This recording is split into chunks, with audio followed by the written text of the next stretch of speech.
ഒരു business run ചെയ്യാന്ന് പറയുന്നത് നമ്മൾ നേരിട്ട് ഇൻവോൾവ് ചെയ്യണമെന്നൊന്നും യാതൊരു നിർബന്ധവും അതിനകത്തില്ലാത്ത കാര്യമാണ്.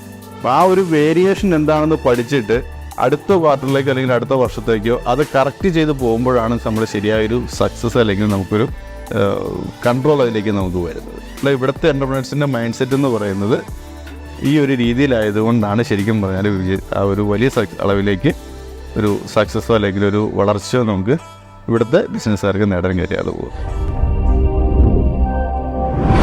Hi all, welcome to Biz media.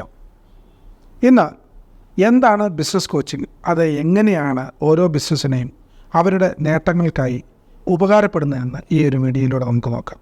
സാറേ, ഈ ഒരു ബിസിനസ് കോച്ചിങ്ങിൽ നമ്മൾ ഫൈനാൻഷ്യൽ സ്റ്റേറ്റ്മെൻറ്റ്സും ഫൈനാൻഷ്യൽ പ്ലാനിങ്സും എത്രത്തോളം ഒരു ബിസിനസ് കോച്ചിങ്ങിലൂടെയുള്ള യാത്രയിൽ ക്ലയൻസിന് ഉപകാരപ്പെടും?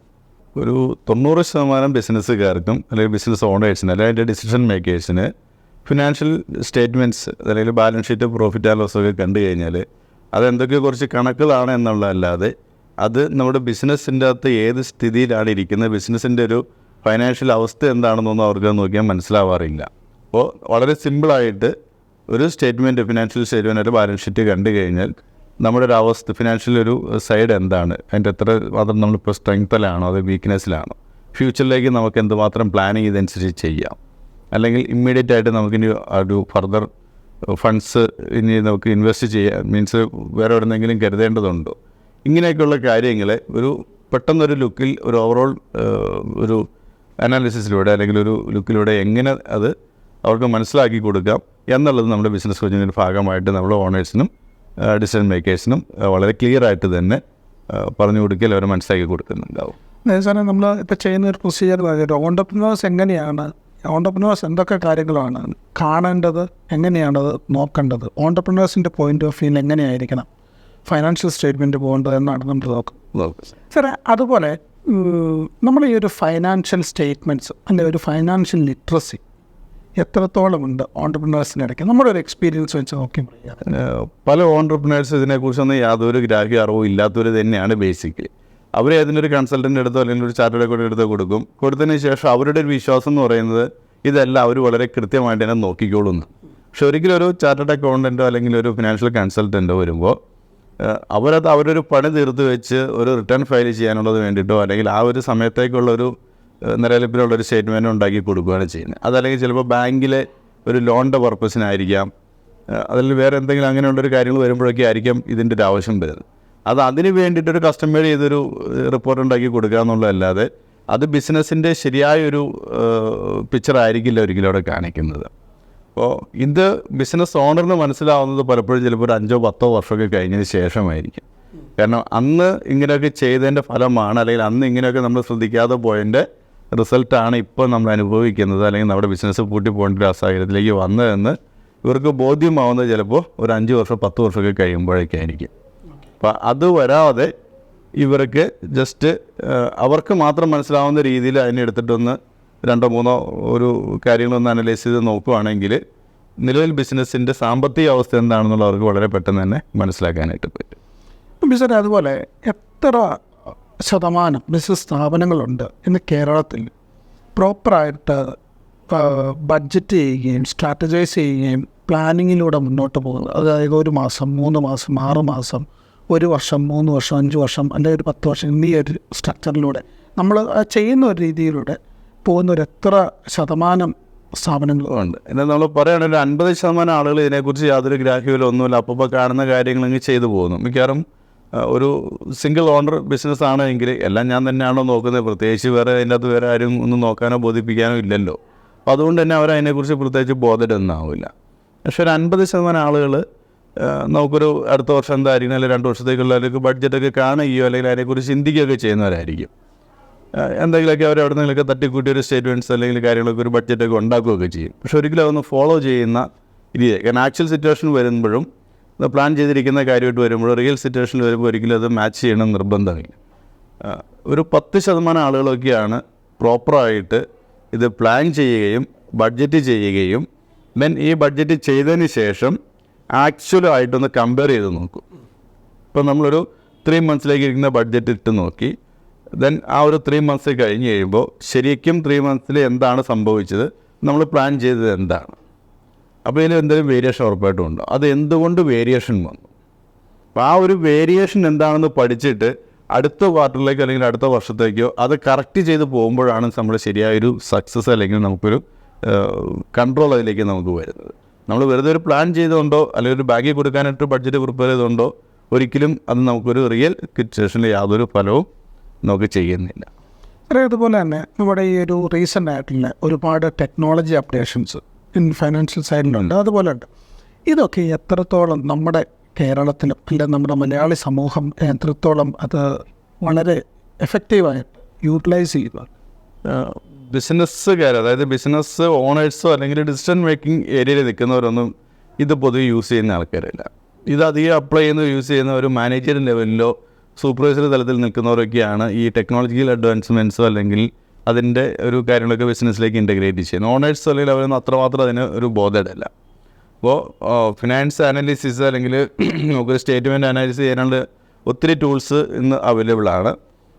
നമുക്കുള്ളൊരു ഡേറ്റ അല്ലെങ്കിൽ ആ ഒരു ഫിനാൻഷ്യലിൻ്റെ കിട്ടുന്ന ഡേറ്റ അതിലേക്ക് ജസ്റ്റ് ഒന്ന് എൻ്റർ ചെയ്ത് കൊടുക്കുകയാണെങ്കിൽ അത് ഒരു ട്രെൻഡ്, ഒരു പലതരത്തിലുള്ള അനാലിസിസ് ഉണ്ട്. റേഷ്യോ ഉണ്ട്, നല്ല പ്രോഫിറ്റബിലിറ്റി ഉണ്ട്, നമ്മുടെ ഒരു നെറ്റ് വർത്ത് എങ്ങനെയൊക്കെ ഇരിക്കുന്നു, അല്ലെങ്കിൽ നമ്മുടെ ഡെപ്റ്റിൻ്റെ ഒരു പൊസിഷൻ എന്താണ്, അങ്ങനെ പല കാര്യങ്ങളും നമ്മൾ അനാലിസിസ് ചെയ്യുന്ന കാര്യങ്ങളുണ്ട്.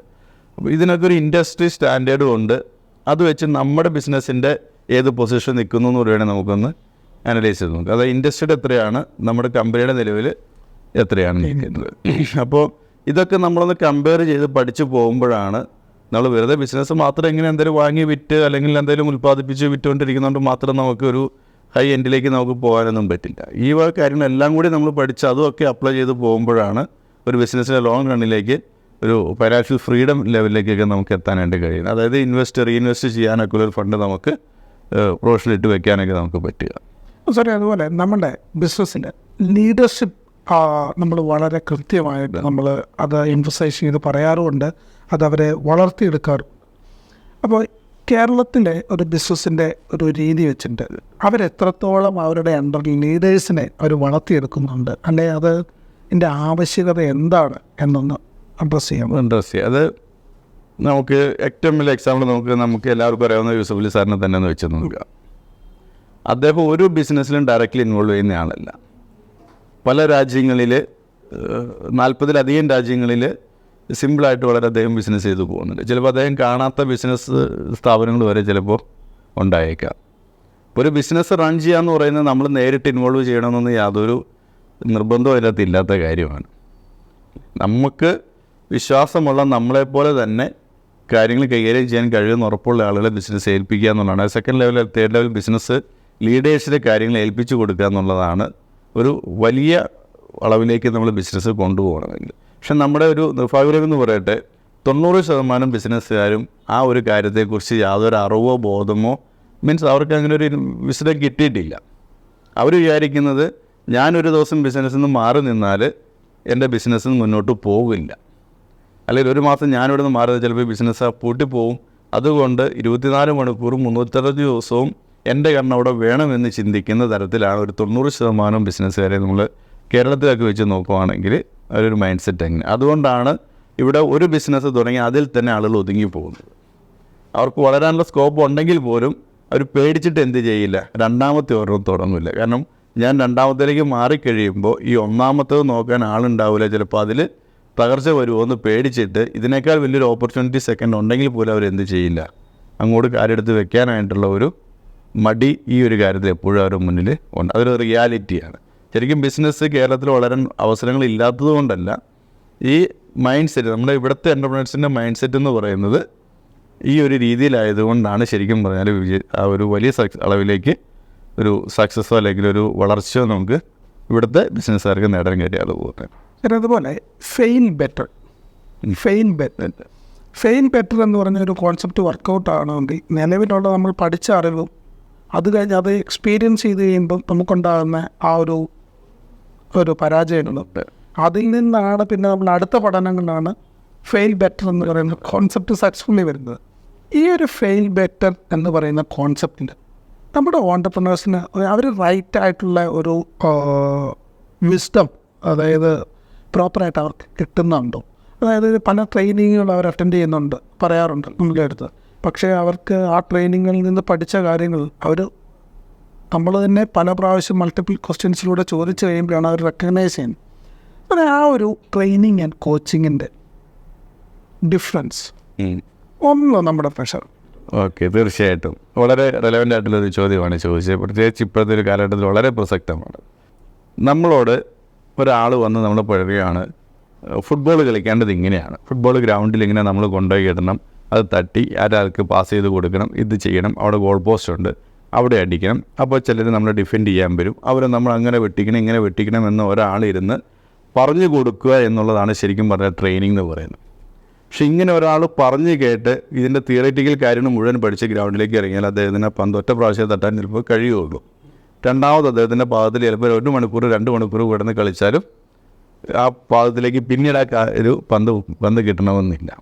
പക്ഷെ ഒരു കോച്ചിങ് എന്ന് പറയുമ്പോൾ എന്താണ്, റിയലി ആളെ ഗ്രൗണ്ടിൽ ഇറക്കി നിർത്തിയിട്ട് പന്തിട്ട് കൊടുത്ത് അവനെ കൊണ്ട് തട്ടിച്ച് എക്സ്പീരിയൻസ് ചെയ്ത്, അപ്പോൾ കുറച്ച് കാര്യങ്ങൾ ഓൾറെഡി ശേഷിയുള്ള കാര്യങ്ങൾ അറിവുള്ള ഒരാൾക്ക് അത് കുറച്ചും കൂടി നമ്മൾ എന്ത് ചെയ്യുകയാണ് ചെയ്യുന്നത്, കൃത്യമായ വഴികളിലൂടെ എങ്ങനെയാണ് സ്ട്രാറ്റജിക്കലി അത് മൂവ് ചെയ്യേണ്ടതെന്ന് നിന്ന് കൊടുത്ത് എവിടേക്കാണോ ബാക്ക് ഡ്രോപ്സോ അല്ലെങ്കിൽ അവനൊരു വീക്ക് ഒരു ഏരിയ ഉള്ളത് അതിനെ കുറച്ച് കൊണ്ടുവന്ന് അവൻ്റെ സ്ട്രെങ്ത് ഏത് ഏരിയയിലാണോ അതിനെ കൂട്ടിക്കൊണ്ടുവന്ന് വളരെ ഒരു സ്ട്രാറ്റജിക്കൽ എങ്ങനെ മൂവ് ചെയ്യാമെന്ന് കൂടെ നിന്ന് പഠിപ്പിച്ചു കൊടുത്ത് എക്സ്പീരിയൻസ് ചെയ്യുകയാണ് ചെയ്യുന്നത്.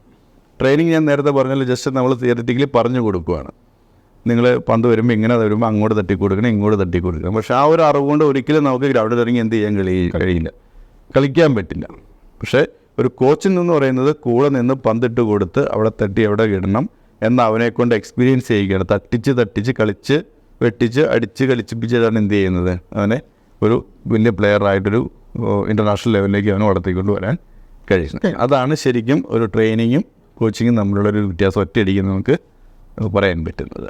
അതുപോലെ തന്നെ ബിസോളിൻ്റെ മോഡസ് ഓഫ് ഓപ്പറേറ്റിനെ കുറിച്ച് നമ്മുടെ പ്രേക്ഷകരോടൊന്ന് പറയും. എങ്ങനെയാണ് ആ സിസ്റ്റം വർക്ക് ചെയ്യുന്നത്, എന്താണ് ആസ് എ ബിസിനസ് കോച്ച് എന്ന രീതിയിൽ അവർക്ക് ബിസോളും കൊണ്ടുള്ള മെച്ചങ്ങൾ?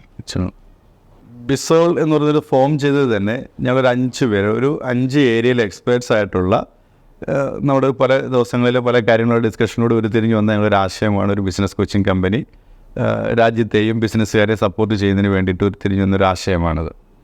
അപ്പോൾ ഒരു ബിസിനസ് കോച്ചിങ്ങിൻ്റെ ഒരു എൻക്വയറിയോ അല്ലെങ്കിൽ ഒരു ആവശ്യകതയോ നമ്മുടെ അടുത്തേക്ക് വരുമ്പോൾ നമ്മളത് ആദ്യം ചെയ്യുന്നത് നമ്മളതിൻ്റെ ഒരു പ്രൈമറി ഒരു സ്റ്റഡിയുണ്ട്, ഒരു ഫീസിബിലിറ്റി സ്റ്റഡി അല്ലെങ്കിൽ അതിൻ്റെ ഒരു പ്രൈമറി സ്റ്റഡി നടത്തും.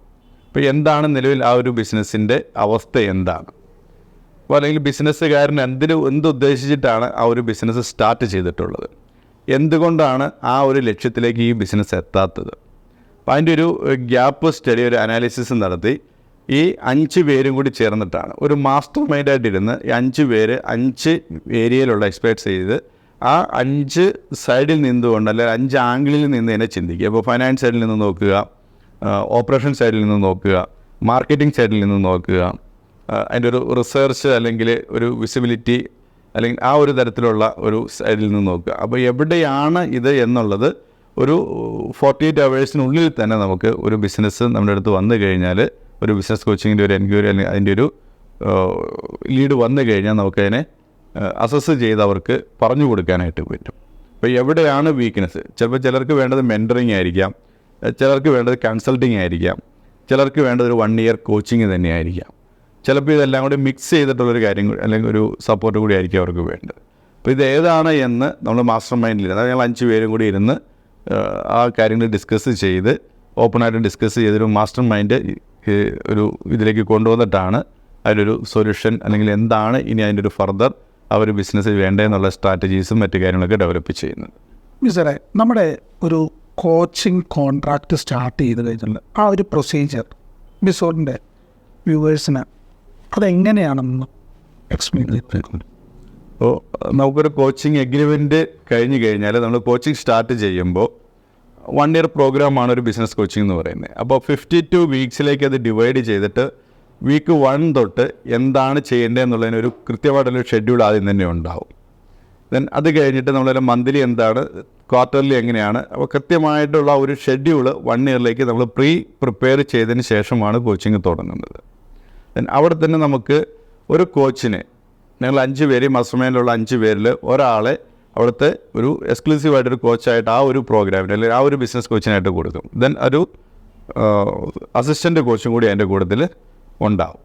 ഇതുപോലെ തന്നെ ആ കമ്പനി നമ്മൾ കോൺട്രാക്ട് സൈൻ ചെയ്തിരിക്കുന്ന കമ്പനിയിൽ നിന്നും ഡെഡിക്കേറ്റഡ് ആയിട്ട് നമ്മളുമായിട്ട് കമ്മ്യൂണിക്കേറ്റ് ചെയ്യുന്നുള്ളൊരു സ്റ്റാഫ് കൂടി, അവിടെ ഒരു മാനേജർ ലെവലുള്ളൊരു സ്റ്റാഫ് കൂടി നമ്മുടെ കൂട്ടത്തിൽ ഉണ്ടാവും. ദെൻ അവിടെ നിന്നാണ് നമ്മൾ പ്ലാൻ ചെയ്യുന്നത്. ഈ കോച്ചിനെ അസൈൻ ചെയ്ത് കൊടുക്കുന്നത് തന്നെ ആ ഒരു ബിസിനസ്സിൻ്റെ നീഡ് ഏതാണെന്ന് അസസ്മെൻറ്റ് ചെയ്തിട്ട് അവർക്ക് ഏത് ഏരിയയിലാണോ കൂടുതൽ പ്രോബ്ലം ഫേസ് ചെയ്യുന്നത്, അപ്പോൾ ആ ഒരു കൂടുതൽ സപ്പോർട്ട് ചെയ്യുന്നതിനായിട്ട്, ഇപ്പോൾ ഫൈനാൻസ് സൈഡിലാണ് പ്രശ്നമെങ്കിൽ നമ്മൾ ഫിനാൻഷ്യൽ എക്സ്പെർട്ട് ആയിട്ടുള്ള കോച്ചായിരിക്കും കൊടുക്കുക. അതല്ല ഓപ്പറേഷൻ ലെവലുള്ളതാണെങ്കിൽ ആ തരത്തിലുള്ളതായിരിക്കാം. അതല്ല ഒരു മാർക്കറ്റിംഗ് ആൻഡ് സെയിൽസിനാണ് ഒരു കൂടുതൽ ഇഷ്യൂ എങ്കിൽ അതിൽ എക്സ്പെർട്ട് ആയിട്ടുള്ള ഒരാളായിരിക്കാം. ഇതിനെല്ലാം പുറമെ നമുക്ക് പ്രത്യേകമായിട്ടുള്ള എന്തെങ്കിലും ഒരു ആവശ്യമുണ്ടെങ്കിൽ നമുക്ക് ആ ഒരു പ്രൊഫഷണൽ എക്സ്പെർട്ട് ഒരു പർട്ടിക്കുലർ ഏരിയയിൽ, ഇപ്പോൾ ഒരു ഡീറ്റെയിൽ മീഡിയ മാർക്കറ്റിങ്ങിലോ അതല്ലെങ്കിൽ വേറെ ഏതെങ്കിലും തരത്തിൽ ഇപ്പോൾ ഒരു വെൽനെസ് കൊടുക്കണമെങ്കിലോ അല്ലെങ്കിൽ എംപ്ലോയീസിനൊരു ടൈലർ മെയ്ഡ് ആയിട്ടുള്ളതോ അല്ലെങ്കിൽ ഒരു പർട്ടിക്കുലർ ഏരിയയിലൊരു ടെക്നിക്കൽ സൈഡിലുള്ളൊരു കോച്ചിങ് കൊടുക്കണം, ഒരു ട്രെയിനിങ് കൊടുക്കണമെങ്കിൽ നമ്മൾ ആ ഒരു മേഖലയിൽ പ്രൊഫഷണൽ എക്സ്പെർട്ട് ആയിട്ടുള്ള ഒരാളെ കൊണ്ടുവന്ന് അവർക്ക് ആ ഒരു ട്രെയിനിങ് കാര്യങ്ങൾ ഫെസിലിറ്റീസൊക്കെ നമ്മൾ കൊടുക്കും. ഇങ്ങനെയാണ് അതിൻ്റെ നോർമലി നമ്മൾ ഈ ഒരു പ്രൊസീജിയർ മുന്നോട്ട് പോകുന്നത്. സാറേ, നമ്മുടെ റിസർച്ച് ടീമിൻ്റെ സപ്പോർട്ട് എത്രത്തോളം ഉപകാരപ്പെടുന്നുണ്ട് ഓരോ നമ്മുടെ കോച്ചീസിനും കോൺട്രാക്ടേഴ്സ്? തീർച്ചയായിട്ടും നമുക്കൊരു വളരെ എസ്റ്റാബ്ലിഷ്ഡ് ആയിട്ടുള്ളൊരു റിസർച്ച് ടീം തന്നെ ഉണ്ട്. അപ്പോൾ ഓരോ ബിസിനസ്സിനും പ്രത്യേകമായിട്ടുള്ള കുറച്ച് കാര്യങ്ങളായിരിക്കും വേണ്ടത്, അല്ലെങ്കിൽ ഓരോന്നിനും കുറച്ച് അവരുടേതായിട്ടുള്ള രീതിയിലുള്ള വ്യത്യാസങ്ങളുണ്ടാവും. അപ്പോൾ അതെന്താണോ അവർക്ക് വേണ്ടത്, അവിടെ എന്താണോ കുറവുള്ളത്, അവിടെ ഏതാണോ സ്ട്രാറ്റജി വേണ്ടത്, അതിനനുസരിച്ചുള്ള ഒരു റിസർച്ച്, ഡീപ്പായിട്ടുള്ളൊരു റിസർച്ച് നടത്തി അതിനെ ബേസ് ചെയ്തിട്ടാണ് നമുക്ക് ആ ഒരു സ്ട്രാറ്റജിക്കൽ പ്ലാനിങ് ഇവിടെ ഡെവലപ്പ് ചെയ്ത് അവർക്ക് എന്തൊക്കെയാണോ വേണ്ടത് ആ ഒരു ലെവലിലേക്ക് എത്തുന്നതിനുള്ള ഒരു സ്ട്രാറ്റജീസും ആ ഒരു ഗ്യാപ്പ് ഫില്ല് ചെയ്യുന്നതിനുള്ള ഒരു ബ്രിഡ്ജിങ് ഒരു പ്രോസസ്സൊക്കെ അവിടെ നടക്കുന്നത്. അപ്പോൾ നമ്മുടെ ഒരു ഡീറ്റെയിൽ ആയിട്ടുള്ള ഒരു വളരെ എസ്റ്റാബ്ലിഷ്ഡ് ആയിട്ടുള്ള നമുക്കൊരു റിസർച്ച് ടീം തന്നെ നമ്മുടെ കൂട്ടത്തിലുണ്ട്. Thank you ബിസോർ. ബിസോർ എന്ന് പറയുന്ന ബിസിനസ് കോച്ചിങ് ടീം നിങ്ങളുടെ ബിസിനസ്സിൻ്റെ സക്സസ് ഇവൻച്വലി സ്റ്റെബിലൈസ് ചെയ്യുന്നതിനും നിങ്ങളുടെ ലാക്കിംഗ് ഏരിയ എന്തൊക്കെയാണെന്ന് കറക്റ്റായിട്ട് നിങ്ങളെ മനസ്സിലാക്കി തരുന്നതിനും വളരെയധികം ഹെൽപ്ഫുള്ളാണ്. അതിന് അഡ്വാൻസ്ഡ് ആയിട്ടുള്ള ടെക്നോളജികൾ നമ്മൾ യൂസ് ചെയ്യാറുണ്ട്. അതുപോലെ തന്നെ കാലത്തിന് മുന്നേ ഇതെല്ലാം ക്രോഡീകരിക്കപ്പെട്ട ബുക്കുകളിൽ നിന്ന് നമ്മൾ റിസേർച്ച് കണ്ടൻറ്റ് പോലെ ഡോക്യുമെൻറ്റ്സ് എടുക്കാറുണ്ട്.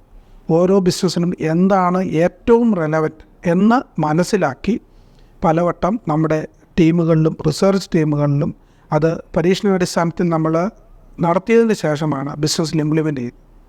ഇത് കൂടാതെ ഏറ്റവും അഡ്വാൻസ്ഡ് ആയിട്ടുള്ള ടെക്നോളജികൾ ഇംപ്ലിമെൻ്റ് ചെയ്യുന്നതിന് ഇന്ന് നിലവിലെ യങ് ബ്ലഡ് ആയിട്ടുള്ള പ്രൊഫഷണൽസിനെ നമ്മൾ ഓൺബോർഡ് ചെയ്ത് അവരിൽ നിന്ന് ഗൈഡൻസ് എടുത്ത് നമ്മളിൽ നിന്ന് ഏറ്റവും എക്സ്പെർട്ടൈസ്ഡ് ആയിട്ടുള്ള ആൾക്കാരിൽ നിന്നുള്ള നോളജുകൾ നമ്മൾ അക്വയർ ചെയ്താണ് ഈ ഒരു ബിസിനസ് കോച്ചിങ് പ്രൊസീജിയർ നമ്മൾ മുന്നോട്ട് കൊണ്ടുപോകുന്നത്.